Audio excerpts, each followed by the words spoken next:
সামাজিক যোগাযোগ মাধ্যমে একটি ভিডিও ভাইরাল হয়। সেই ভিডিওতে দেখা যায় আফগানিস্তানের সড়কে ছুটে চলছে একটি ট্যাঙ্ক, যার আশেপাশে মোটরসাইকেলে চেপে যাচ্ছেন তালেবান যোদ্ধারা। আফগানিস্তানে ক্ষমতাসীন তালেবান সরকারের মুখপাত্র জাবিহুল্লাহ মুজাহিদ নিজের এক্স অ্যাকাউন্টে ভিডিওটি শেয়ার করে জানিয়েছেন, গেল কয়েকদিনের সংঘাতে বহু সংখ্যক পাকিস্তানি সেনা হত্যার পাশাপাশি পাকিস্তানের বেশ কয়েকটি ট্যাঙ্ক ও সাজোয়াজান দখল করেছে আফগান বাহিনী। তবে পাকিস্তানের প্রতিরক্ষামন্ত্রী খাজা মোহাম্মদ আসিফ নিশ্চিত করেছেন, এটি পাকিস্তান সেনাবাহিনীর ট্যাঙ্ক নয়। এত পুরনো ট্যাঙ্ক পাকিস্তানের সেনাবহরের নেই।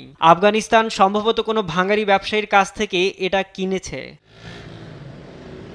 ভিডিওটি ভাইরাল হওয়ার পর ভারতীয় সংবাদ মাধ্যম এনডিটিভি সেটি যাচাই করে জানিয়েছে, ট্যাঙ্কটি সোভিয়েত আমলে তৈরি T-55 মডেলের ট্যাঙ্ক। 1980 খ্রিস্টাব্দ থেকেই আফগান সেনাবহরে এই মডেলের ট্যাঙ্ক। সামাজিক যোগাযোগ